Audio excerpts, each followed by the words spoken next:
Intercepted, pass is caught. That's going to be a first down for the Ravens. 40, 30, 20, 10, 5, touchdown, Ravens! And the crowd goes wild. All right, welcome back with our Play Action Podcast. We're here with episode 14. I'm the host, Lamont Johnson, wide receivers coach. Head coach Jonathan Coddington, and we've got another guest host with us this week. Yeah. The Bronze Ball. Excited to get it back here at AU. Excited to recap the game and dive into a little bit. So it's good to be here. Good to be here, obviously, after a win. And, end of the season as well, too. Yeah, boo-hoo. You know, it's a sad time.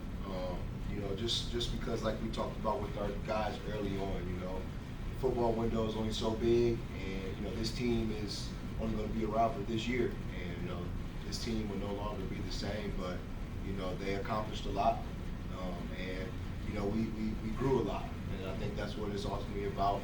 When you get to the end of the season, you obviously get the chance to keep playing, but if you don't, you get a chance to kind of sit back, reflect, evaluate some things, and then kind of prepare for the season up to come. Mm-hmm. So. I want to tip the hat to the seniors, especially the guys who kind of stuck it out all 4 years, and even the ones who kind of came in midway through. Mm-hmm. Definitely want to tip my hat to those guys over the years, their commitment to playing college sports and even their commitment to AU. Yeah, absolutely. And yep, you're right. It's football continues to march on. We're on to 2025. The countdown clock has already been set. We've got up there 291 days till kickoff of the 2025 season. Those days will go fast. But before we get ahead of ourselves to talk about that, let's talk about this. Let's talk about the week. Let's talk about the game. And, it's always special when you get a rivalry game. It's really cool to have, a traveling trophy that goes back and forth, though the plan is that it doesn't travel, anymore. At this point, it's gonna stick here for a while. But there's some cool history behind the, Anderson-Manchester rivalry. Since 2001, we've had, the Bronze Bowl is what the game is called, and the Bronze Ball trophy, is what the winner gets to keep for the year. And, we're excited to have that. And, been a cool 24-year history. There's been different runs back and forth. There's been years where Anderson has kept it for several years in a row. Been years where Manchester's kept it for several years in a row. There's been years where it's just gone back and forth. But, we always know, like we talked about a little bit last week, that this is going to be a game full of energy. This is going to be a game full of passion, not only because it's the last game of the year, not only because it's senior day, but because it's a rivalry game. And there's, I think that's one of the most special things about college football. At whatever level you play, you talk about, the Ohio State-Michigan rivalry, you talk about the Anderson-Manchester rivalry, and everyone in between. In our mind, this is the most important rivalry. This is the biggest one. We're excited to be able to come home with the win there, and we're excited as every single other one of our sports beats Manchester as well. We gotta love it. Yeah, heck yeah, no, and it's great. Like you said, that we get an opportunity to kind of play for something. Every time we get to go against our rival. Some schools, they don't really have anything that physically represents that. But like you said, having the Bronze Ball definitely makes you want to play a little bit harder, because you get a trophy at the end. Whether it's a playoff trophy or not, championship trophy, this is still something that you kind of want to hang your hat on and have some pride in.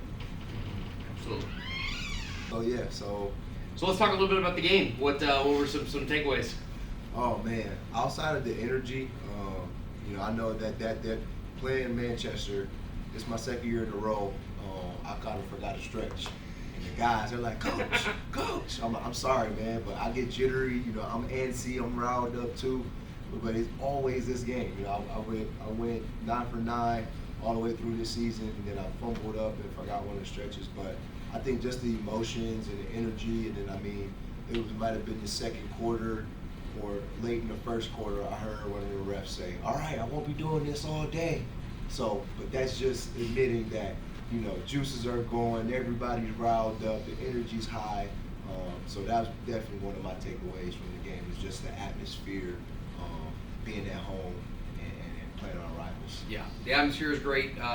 A lot of people in the stands. Yes. Obviously, with it being senior day, I think Connor Huffman, he had about 100 people just there just to watch him. His family members friends, all that, as they walked with him. A lot of other seniors having their families, there. But good support there, good support from people around campus as well too. And I think that there were twice. I remember one was on PY's second touchdown, one was on Julian's touchdown as well too, where you took off down the sidelines. That you may have beat them to the end zone, but I was like just mentally prepared for us to get a penalty because I thought you were about to run over a ref. And I was just like, man, we can't do that. I remember on one of them, I grabbed Coco, one of our defensive backs, and I thought he was about to go run and have a good time too. Grabbed him, just gave him a big hug, said, I'll just celebrate with you right here because I don't want to run any further at this point in time. Yeah. But the juice was there throughout the game, and that was definitely an exciting thing. Yeah, no, I think we finally, not to say that that's what we were looking for. I think we got a warning. I think it was after PY's first touchdown. We did get a warning. Yep. Yeah, it was. I remember I was right in front of you when you kind of got on us about getting back. Mm-hmm. But no, those type of games, that may happen. Mm-hmm. But outside of that, you got any favorite moments from the game? I just remember Coach Delph's second week in a row now calling a touchdown, and we were in the booth, and it was on PY's second touchdown. He was just like, how about a backside streak to PY right here? That would be awesome for a touchdown. And I looked down at the play call, and he had a backside streak on the call, and I was like, well, you're about to get your wish here in about 2 seconds. So just outside of the energy, obviously, just the explosive plays were just awesome. It was just really cool seeing that all day. Finally getting a hook and ladder connected was cool. So there was so many highlights from the day. There was not really one to pick out, but yeah, the explosive plays were great. Part of our plan to win, how we want to win, is to create some of those explosives. A couple of them created in the play action game. A couple of them, one through, the trick play, the hook and ladder that the guys executed really well. That was really cool to see. Just having some fun, with that, and even the plays that just kind of. Just being able to execute the simple stuff correctly, was awesome. There's a really cool big third and one conversion, kind of on a quarterback sneak that we kind of used a little bit of trickery with, as well too. A few others in the run game and the pass game offensively that were executed well. We had a few special teams plays that were executed pretty well. The field goal all perfect on extra points, so perfect on all the kicks. Had a punt down inside the 5-yard line again for the second week in a row, which was a really cool thing. And then we got to the quarterback several times, forced a lot of quarterback hurries, and just incomplete passes, that way, just throughout the game defensively, while there wasn't as many of like the big splash play turnovers, so just some good consistent play from some guys, whether it was in coverage, stopping the run, rushing the passer, it was good to see across the board. Yeah, I think all around, offensively, defensively, special teams, we made some great plays all around, and for us to playing on grass and kind of playing in the mud, that kind of added on to the day also for me. It was nice to see guys slipping and sliding and trying to stop, and some guys trying to stay clean. It felt like backyard football in a little way. It felt like old time football. Washing the mud off of the jerseys and the pants and the cleats, and guys just having mud all over the place. I had mud all down my back as well too. It's just you can wash the mud off yourself. I had to, yes. So thanks to Jake Simpson, big tackle out of bounds, went right into my knees. I took a nice tumble on that one, but I'm just excited for him that he got that big tackle. So that was great. So is that the second time that you've been knocked out by a player on the sidelines? Yep, first time here at AU. Thankfully, the last time that it happened, was at Concordia.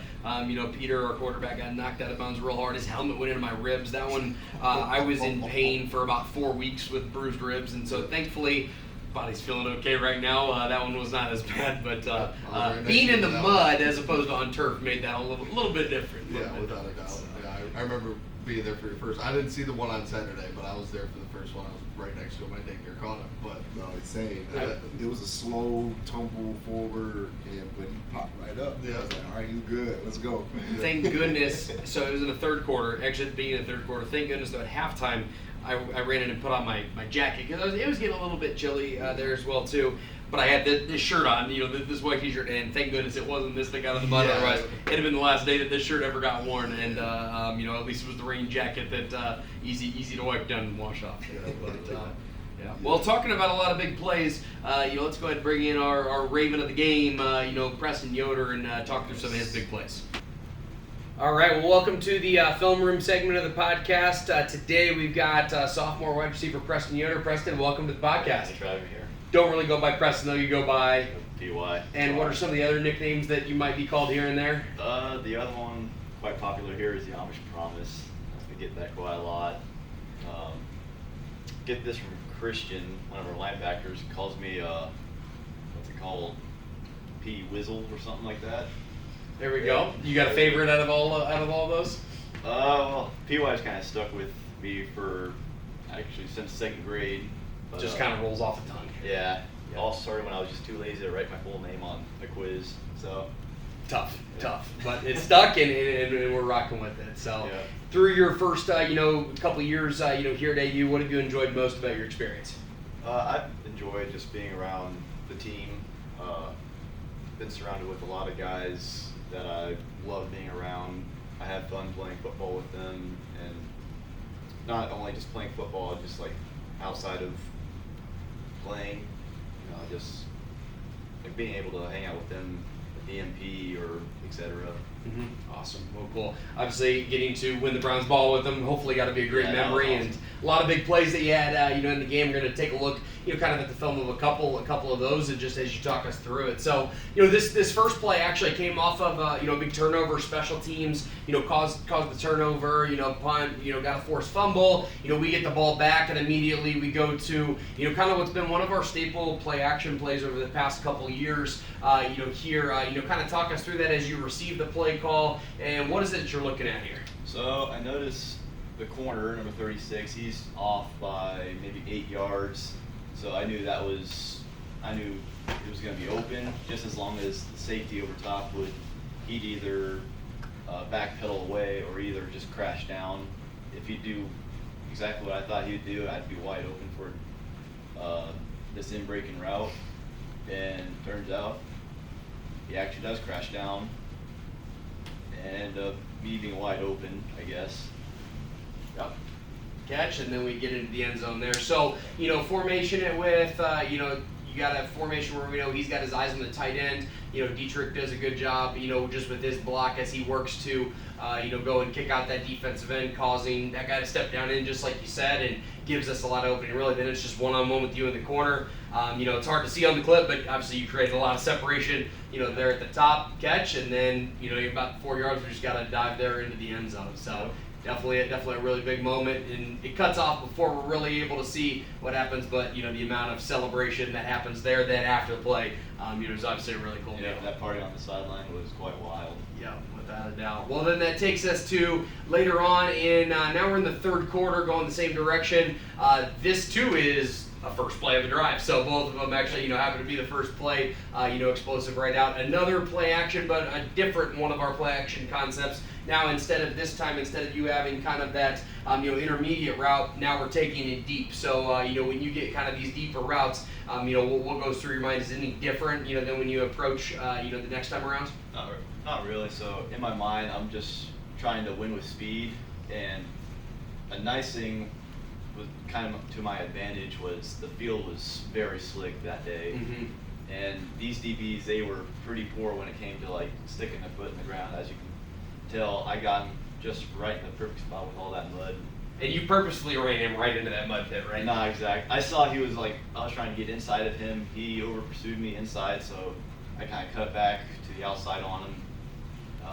Caused that little separation with him slipping there. And just the main thing for me was just trying to beat him with speed, try to keep my feet underneath me, not slipping. And I was able to get over top of him for the second TD of the game. Yep, absolutely. I mean, happy accident having him right there in the mud there, but like you were also in the mud, but you kept your feet, he didn't. And that was something that honestly pregame we talked a good amount about that. It's like this field will be muddy. It will be slick. We keep our feet underneath it unless you do a great job. And then, we get the good throw over top where, you just got a ton of separation there. Now, again, same thing, similar formation, but this time we put you to the field instead of the boundary. But you see, again, safety's eyes over top of the tight end. He goes, to insert on that block, and it's just one-on-one at that point in time. The, protection was awesome. Again, we talk about it takes 11 guys to make a pass play work, to make a run play work. You go up over top, and then it's just catch and run for a touchdown there. I felt like that ball was in the air forever. It was. Wasn't sure if it was ever going to come down. Yep, no, but it was a good play, and as you go down, you see all the guys get on the sidelines, just getting so excited for you. A couple guys trying to beat you down into the end zone. It was a good celebration. Well, the last play we'll talk about here, was a touchdown. You didn't score, but you helped set up that score. So, it's 3rd and 5 here. This was a play that kind of came in, talked about at halftime, and again, actually, we were in the same formation here. We know that safety was, kind of playing man coverage. You got your off man. Now, at this point, he's been beat by it twice, so he's going to be probably a little bit more conservative, not aggressive to jump. So, take us through this play now. So I just wanted to kind of take my time, don't rush it, because I figured if I would rush myself, I probably would have ended up slipping and kind of ruined the play. So I just wanted to take my time on this route. It was only going to be a 5-yard hitch. So I just took my time, took the catch, kind of like a no-looker to Juju. Yep, and everybody's converging in on you at this point. Nice, easy, soft toss out, and he does the rest, taking it down to the end zone. So awesome when those trick plays, work really well, executed to perfection on both your ends. So man, a lot of big plays. Definitely was a fun weekend for you. It was. Awesome. Well, it was great having PY there in the film room. Obviously some really explosive plays, kind of throughout that game, and it's been cool to see different guys each week, that have stepped in and had some big games for us. Yeah, I know. It was great to see him kind of have a game finally. He's a guy who kind of worked hard all season long and finally got the payoff that he's been looking for. So definitely a good way to end the season and build into going to the next fall. Yeah, and I think you hit the nail on the head perfect with saying how hard he works. I think he's one of the hardest working guys on our team. And to see him score, I think that's why you were the most excited, because of those moments that he puts into that. So I know we've all been waiting for him to get those touchdowns. So like you said, it was really awesome to see that. We'll make sure, stay tuned next week as we kind of do our full season recap, talk about some, kind of season stats, some award winners, different things like that. Just as we kind of finish off the year and celebrate. We've got our team banquet, next week as well too. Excited to just get to celebrate the team and kind of go from there. But as we get into the off season, we want to continue to bring some great content, show a little bit of a light to what we do in the program in the off season, as well as just different things around the university. Some things that you guys want to highlight just to kind of keep on people's radar of what they should expect from the podcast the next few weeks. So we're going to be kind of trying out some new segments. I know, as we were filming this, we kind of talked about maybe doing a mean tweet subject, and so it's gonna be fun. So we're still kind of deciding whether or not, kind of fishing through which ones we're going to do. So there's going to be a lot of good segments coming up here soon. So Yep, and you never know. Might see a day in the life of coach. Some behind the scenes on recruiting visits and more day in the life, just AU stuff with our players. Just keep highlighting the life that they're living, just to let you guys know the real deal behind the scenes. Just get you more opportunity to kind of just see what AU is about. Yeah.